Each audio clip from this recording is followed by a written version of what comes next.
Una inversione.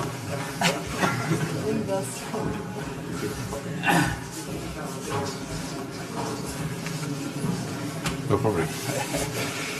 Bien, mesdames, messieurs, j'accueille ce soir à Versailles la chancelière d'Allemagne, Angela Merkel, le président du Conseil italien, Paolo Gentiloni, et le président du gouvernement espagnol, Mariano Rajoy.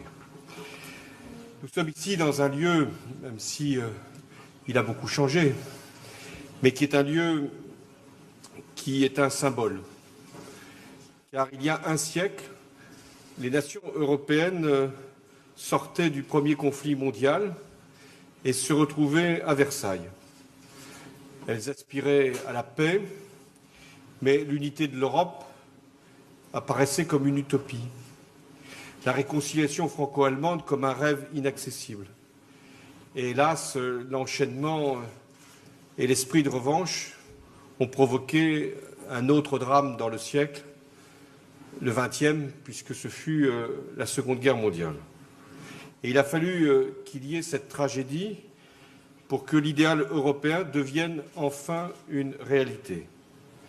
Et ce fut en 1957, le traité de Rome, dont nous célébrerons le 60e anniversaire le 25 mars prochain. Et c'est cette perspective qui nous rassemble ce soir. Nous sommes dans un contexte où il y a beaucoup d'incertitudes, mais également beaucoup d'inquiétudes, et où des principes qui paraissaient établis pour toujours, l'état de droit, la démocratie, la solidarité, l'ouverture et même la paix. Et c'est la raison pour laquelle nous ne pouvons pas simplement commémorer le traité de Rome. Nous devons affirmer ensemble un engagement pour l'avenir. La France, l'Allemagne, l'Italie et l'Espagne, par leur histoire, par leur économie, par leur démographie, ont la responsabilité de tracer la voie, non pas pour l'imposer aux autres, mais pour être une force au service de l'Europe pour impulser les mouvements indispensables. Nous sommes ici tous convaincus qu'aucune solution ne sera trouvée dans le repli sur soi, la fermeture, le rejet de l'autre et le refus de la solidarité. Ça vaut pour l'Europe, ça vaut pour le monde. Et plus que jamais, les défis qui sont devant nous exigent une mobilisation de l'Europe pour elle-même et pour la planète. Parce que l'Europe n'a jamais conçu son unité qu'au service d'une cause plus forte encore, qui est celle de l'équilibre du monde. Mais l'Europe elle-même ne parviendra à convaincre que si elle est claire sur ses objectifs et sur ses méthodes. L'Europe réduite à son seul marché ou à sa seule monnaie et qui renoncerait à sa dimension politique serait en fait une Europe de régression. Et le statu quo ne peut pas être la solution, surtout après la décision qu'ont prise les Britanniques et qui conduit au Brexit. Alors la première priorité que nous devons poser, c'est que l'Europe assure sa protection et sa sécurité. C'est la première demande que nous adressent les citoyens. Et la responsabilité qui est la nôtre, c'est de faire en sorte que nous puissions, dans le cadre de l'Alliance atlantique, contribuer à notre propre défense, ce qui suppose une Europe de la défense et aussi que chaque pays puisse prendre sa part dans l'effort collectif. Nous devons également protéger nos frontières extérieures. Nous avons commencé à le faire pour que nous puissions traiter dignement la question des réfugiés, assurer la libre circulation, mais aussi lutter contre les risques et les menaces, et je pense notamment au terrorisme. Nous devons aussi définir ensemble une politique migratoire et faire que les décisions que nous prenons puissent être respectées par tous. Voilà le premier enjeu, la protection et la sécurité. Et ce que nous demandent également nos peuples, c'est que nous puissions construire une Europe de progrès, avec de la croissance, avec des emplois et avec du progrès social, et avec cette capacité qui doit être celle de l'Europe de définir son projet à travers les industries d'avenir, que ce soit le numérique ou la transition énergétique et écologique. Et enfin, le troisième enjeu, c'est que l'Europe doit assurer la défense de ses intérêts et de ses valeurs partout dans le monde. Et c'est la raison pour laquelle elle doit avoir une politique à l'égard de l'Afrique, une politique de développement. Elle doit participer au règlement des conflits au Moyen-Orient. Elle doit prendre sa part, et c'est ce que nous avons fait aussi avec Angela Merkel, du règlement de la crise en Ukraine. Et elle doit aussi défendre ses intérêts, notamment commerciaux, dans le monde, avec une conception qui ne peut pas être le protectionnisme, qui ne peut pas être non plus le libre-échange sans condition, mais nous devons veiller à ce que le monde puisse avoir des règles. Et c'est l'Europe qui, aujourd'hui, doit en assurer l'effectivité. Je veux terminer sur quelques idées simples. Si nous voulons que l'Europe soit au rendez-vous pour les prochaines années, elle doit d'abord tirer les conséquences du Brexit et être capable de vivre à 27. Et qu'à 27, nous puissions être suffisamment unis pour être respectés. Il n'y a pas de capacité à pouvoir influencer ou à pouvoir décider si la division s'installe. Ça vaut d'ailleurs pour l'Europe comme pour toute organisation. Mais l'unité n'est pas l'uniformité. Et c'est la raison pour laquelle je plaide pour qu'il y ait de nouvelles formes de coopération, pour de nouveaux projets, ce qu'on appelle les coopérations différenciées, qui fassent que quelques pays puissent aller plus vite, puissent aller plus loin dans des domaines comme la défense, comme la zone euro à travers l'approfondissement de l'union économique et monétaire, comme l'harmonisation fiscale et sociale, comme la culture, comme l'échange sur le plan de la jeunesse, que nous puissions aller plus vite et plus fort à quelques pays sans que d'autres en soient écartés, mais sans que d'autres ne puissent s'y opposer. Voilà pourquoi il est très important que nous puissions à la fois montrer de la solidarité à 27, mais également de la capacité à avancer à un rythme différent entre les pays composant l'Europe à 27. Enfin, il faut que nous puissions être clairs sur ce que représente l'Europe, sur l'acquis sur lequel nous pouvons bâtir, sur ce que nous sommes ensemble, c'est-à-dire pas simplement un système économique, mais un système de valeurs. Nous défendons la démocratie, nous portons les idées de liberté, de dignité, de solidarité. Et face aux populistes, aux extrémistes, aux nationalistes, nous devons montrer que nous sommes capables d'avoir la cohésion nécessaire, l'impulsion indispensable et la capacité à pouvoir définir l'avenir. C'est ce que nous avons voulu faire ensemble ici pour préparer Rome, parce qu'un anniversaire, ce n'est pas simplement un regard vers le passé, c'est une volonté d'avancer plus loin encore ensemble pour les prochaines années. Angela.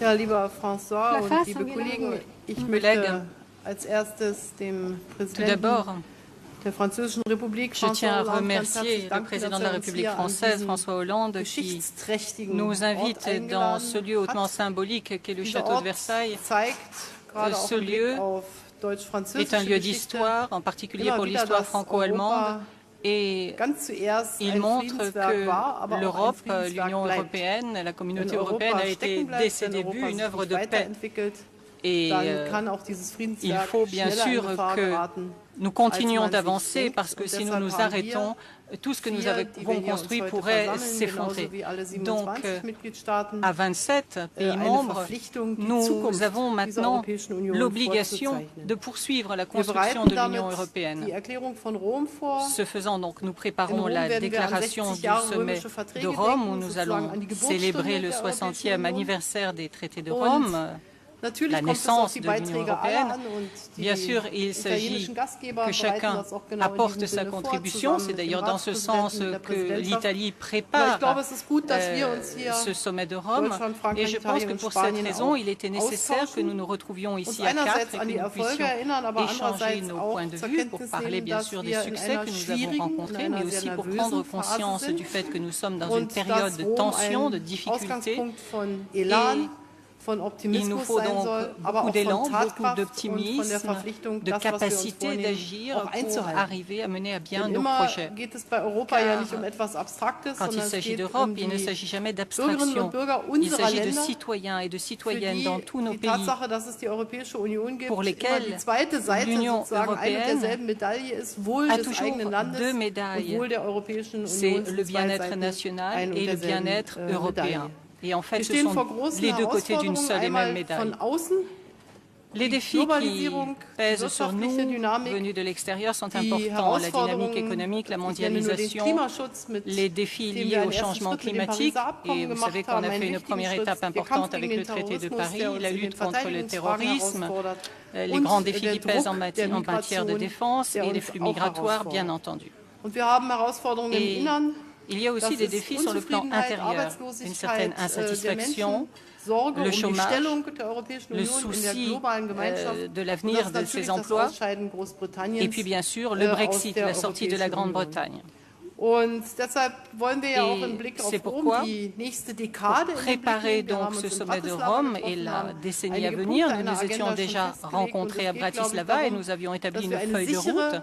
Et il Europäische s'agit Union pour haben, nous dass avant wir tout d'avoir Sicherheit une den Union Menschen européenne versprechen qui können. soit sûre, Das pouvoir heißt, wir müssen garantir unsere la sécurité de Außengrenzen nos schützen citoyens. können. Il faut Wir protéger pour müssen cela les in der frontières Verteidigung extérieures de besser l'Union, zusammenarbeiten können. arriver Das à führt uns mieux ganz in die coopérer en matière Anfangsjahre de der défense. Europäischen Union und jetzt wird Et, es endlich nimmt es Gestalt an und On gerade l'avait heute war voulu ein dès le Tag, an début dem de ja la auch construction wichtige européenne. Beschlüsse Maintenant, durch die cela va devenir Außenminister une gefasst wurden. réalité. Les ministres Wir müssen ont pris déjà des eine décisions Union en sein, ce die sens. wirtschaftlichen Nous Wohlstand voulons être une nicht Union nur européenne verspricht, qui sondern soit auch den une Menschen union bringt. de la prospérité. Arbeitsplätze, Et ça ne doit soziale pas être Sicherheit, juste une promesse, das mais une réalité. Il faut des emplois. der sozialen Marktwirtschaft, wie Il wir faut es in préserver Deutschland sagen, l'économie sociale de muss marché, ein comme nous le europäisches disons en Versprechen sein. Allemagne. Und Ça das doit être bedeutet, donc plus dass wir die qu'une promesse pour Vorzüge les eines citoyens. gemeinsamen Marktes, Et die nous Vorzüge devons einer faire valoir gemeinsamen les Forschungspolitik, avantages die de Vorzüge einer gemeinsamen cette Währung auch économie wirklich zur Entfaltung de bringen marché et lassen. faire Und qu'elle natürlich puisse muss se die développer Europäische Union pleinement. nach außen ein L'Union starker européenne und doit einiger également Akteur sein im Umgang être un mit den acteur anderen großen solide face Spielern in der aux Globalisierung, autres mit den grands anderen großen acteurs Faktoren in der de Globalisierung. cette mondialisation. Et nous devons donc essayer de développer une stratégie commune, une stratégie face à l'Afrique. François Hollande en a parlé. On sait que le continent africain ne s'est pas développé suffisamment vite au cours des dernières décennies. Pourtant, c'est notre voisin immédiat. Et notre avenir est étroitement lié à l'avenir de ce continent. Cette responsabilité commune, nous voulons l'assumer dans notre déclaration de Rome. La Commission a déjà préparé son livre blanc. Je voudrais souligner ce que François Hollande a dit tout à l'heure. Nous devons avoir le courage d'accepter que certains pays aillent de l'avant et qu'ils puissent avancer un peu plus rapidement que d'autres. Il faut bien sûr que ces coopérations différenciées restent ouvertes à ceux qui sont un petit peu plus en retard. Il ne faut pas que ce soit fermé pour ceux qui ont pris du retard, mais il faut pouvoir aller de l'avant. Je pense que nous avons vraiment besoin d'une Europe plus cohérente, plus forte, et qu'il faut néanmoins préserver la diversité régionale, les traditions, parce que c'est ça aussi qui fait le caractère de l'Europe, cette diversité qui peut être une force, et je pense que ça peut être aussi une motivation pour nos citoyens. Alors nous allons parler de tout ça ce soir, et je tiens à vous remercier une fois encore, cher François, de cette invitation. Mariano. Bonjour à tous, merci beaucoup. Je voudrais commencer cette intervention par des remerciements à François Hollande, le président de la République française, qui nous a réunis dans ce lieu emblématique pour cette réunion dont l'objectif fondamental est d'apporter nos idées pour l'organisation de ce 60e anniversaire du traité de Rome qui aura lieu le 25 mars prochain à à Rome. Il y a énormément de défis à relever, vous les connaissez, je ne vais donc pas entrer dans les détails, je ne voudrais pas vous faire un long exposé. Il y a beaucoup d'incertitudes qui pèsent aujourd'hui et il s'agit donc de trouver des réponses à ces incertitudes et de relever ces défis. Je crois qu'à Rome, nous, Européens, nous devrions affirmer trois choses. Tout d'abord, que l'Union européenne, c'est l'histoire d'un succès. Deuxièmement, que la priorité pour les prochaines années, c'est de répondre de façon plus efficace aux problèmes des citoyens européens. Et la feuille de route de Bratislava, de ce point de vue, constitue une excellente base pour travailler pour l'avenir. Et en troisième lieu, nous devons parler de l'avenir de l'Europe, qui passe pour une plus grande intégration et une intégration plus approfondie entre tous les pays membres de l'Union européenne. Alors je voudrais insister sur chacun de ces trois points. L'Union européenne est une histoire d'un succès. Et c'est vrai à tous les niveaux, même si certains veulent souligner uniquement ceux qui ont été des échecs, comme chaque fois qu'il y a une construction humaine. Mais l'Union européenne a connu la plus grande période de paix de son histoire. Dans les périodes qui ont précédé le traité de Rome, il y a eu les deux guerres mondiales. Les 60 ans qui se sont écoulés depuis le traité de Rome ont été une période de paix et de stabilité. L'Union européenne, ça a signifié plus de démocratie, plus de respect des droits individuels, des droits de l'homme et de l'état de droit. L'Europe est la région du monde où il y a le plus haut niveau de bien-être. L'Europe est la première économie mondiale. C'est la première puissance commerciale au monde.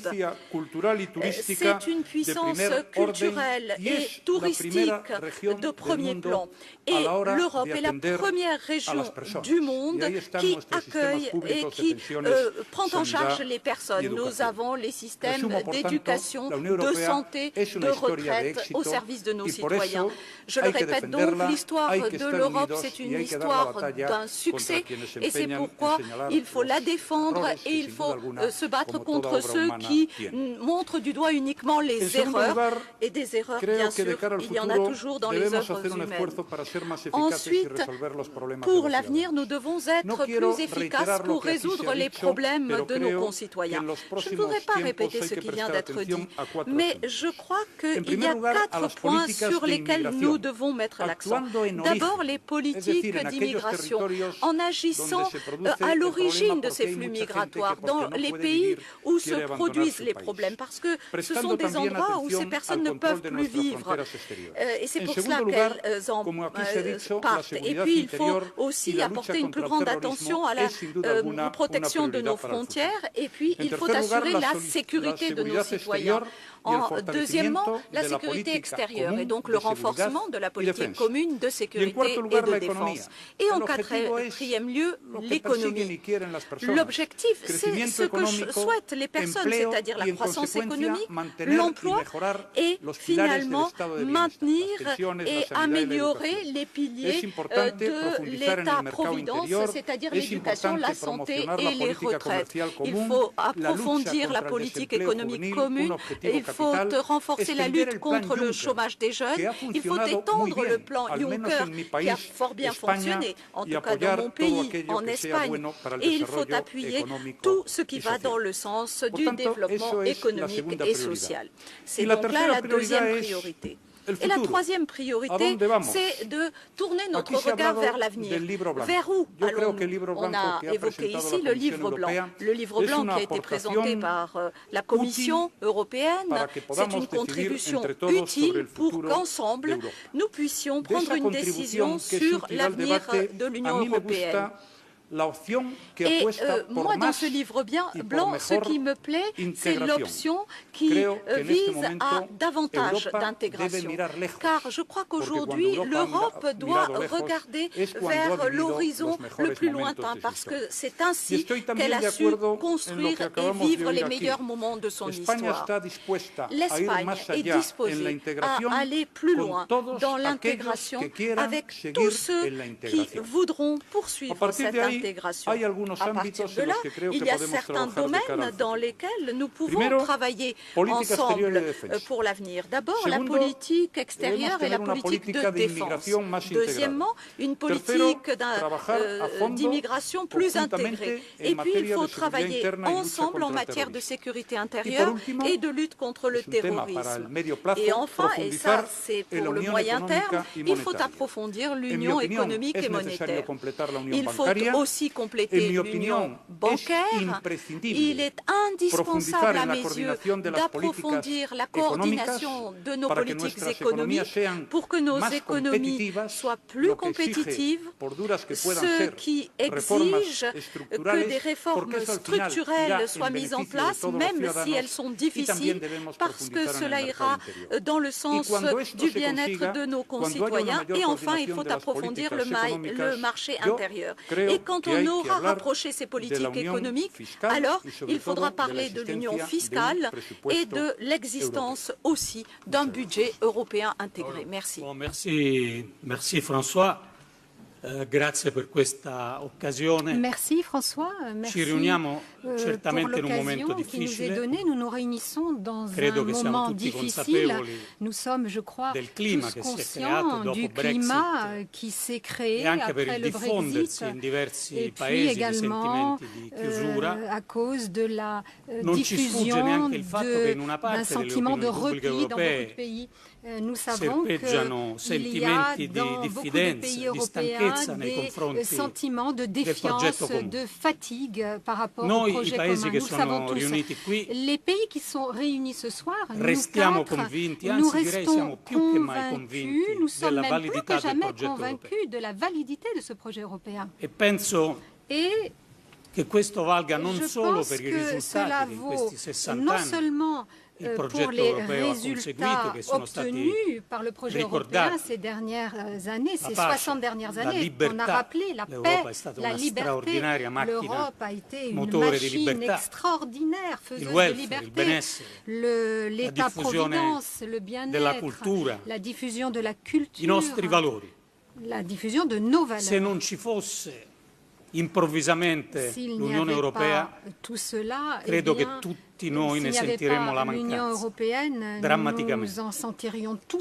Per questo siamo convinti che questo progetto debba e possa essere rilanciato. A Roma, per il compleanno dei 60 anni dell'Unione Europea, cercheremo di fare questa operazione, non solo celebrare i risultati che sono stati ottenuti, ma guardare avanti, guardare lontano. Il libro bianco della Commissione, dobbiamo ringraziare per questo la Commissione e il suo Presidente Juncker, ci hanno dato un po' una cornice dentro la quale la discussione sul futuro potrà svilupparsi. E dentro questa cornice, tuttavia, credo, dobbiamo dircelo sinceramente, i nostri paesi devono fare delle scelte, non solo i nostri, ma i 27 devono fare delle scelte, perché senza fare delle scelte noi rischiamo di mettere in difficoltà il futuro stesso del progetto dell'Unione. Le scelte, a mio avviso, sono innanzitutto sul terreno economico e sociale. Abbiamo bisogno di un'Europa sociale, abbiamo bisogno di un'Europa che guardi alla crescita e agli investimenti. Abbiamo bisogno di un'Europa in cui chi rimane indietro non consideri l'Unione Europea come una fonte delle proprie difficoltà, ma come una possibile risposta alle proprie difficoltà. E non siamo ancora a questo livello. L'Europa sociale. In secondo luogo, un'Europa più forte, più presente nel mondo, capace di dare sicurezza, di fare passi avanti nella difesa comune, siamo tutti d'accordo. Italia, Germania, Francia e Spagna nel fare dei passi avanti nella difesa comune. E questo ci deve servire anche per esercitare il nostro ruolo politico nei confronti del Mediterraneo, dell'Africa, per proteggere la nostra sicurezza. Contemporaneamente essere più forti nel mondo être plus fort dans le monde, mais ça veut dire que nous devons être ce que nous sommes, c'est-à-dire la plus grande superpuissance commerciale de notre époque. Et quindi l'Europa capace di promuovere gli scambi, capable de promouvoir des échanges, anche in un momento in cui la promozione degli scambi internazionali sembra passata di moda, anzi proprio la promotion des échanges internationaux semble passer de mode. Donc c'est justement aujourd'hui que l'Europe doit saisir toutes ces occasions parce que nous savons lo sappiamo tous, noi europei, nous lo sappiamo nous qui a Européens, nous le savons ici à che un eccesso di sovranità concepita in modo ostile produce disastri nella storia dell'umanità. E quindi l'Europa presente nel mondo con i suoi messaggi. Donc l'Europe doit être présente dans le monde en diffusant ses messages d'ouverture. L'Unione che non rinuncia alla libera circolazione delle persone e che proprio perché non rinuncia alla libera circolazione delle persone difende le proprie frontiere esterne e affronta in comune la sfida dell'immigrazione. Elle relève le défi de l'immigration. Io non credo ai seminatori di illusioni sulla questione immigrazione. Non credo che possa considerarsi un fenomeno transitorio, destinato a concludersi nel giro di pochi mesi o di pochi anni. Il problema è la regolazione di questo fenomeno e la regolazione può essere fatta solo insieme, non dai singoli paesi che decidono di farlo o dai singoli paesi che la geografia in qualche modo costringe a farlo, ma da tutti i 27 insieme. L'Italia in questa discussione prenderà posizione, la prenderà per una Unione Europea più integrata, ma che possa consentire anche diversi livelli di integrazione, perché è giusto, è normale che i paesi possano avere ambizioni diverse, che l'Unione possa dare a queste ambizioni diverse risposte diverse, mantenendo un progetto comune. Un progetto che credo avrà le sue basi nella dichiarazione di Roma del prossimo 25 marzo, che ha un'ispirazione di fondo dal mio punto di vista. Il 25 marzo l'Unione riprende il suo cammino e lo fa con una bussola chiara, i bisogni, gli interessi, i sentimenti dei popoli europei. L'Unione riparte dal popolo europeo. Doit repartir du peuple européen. Merci. Je ne sais pas si une visite du château de Versailles est prévue pour la presse, mais nous souhaitons bonne soirée. Nous allons maintenant passer à la version travail, à l'occasion d'un dîner qui sera, je l'imagine, très modeste. Merci à vous. Oui.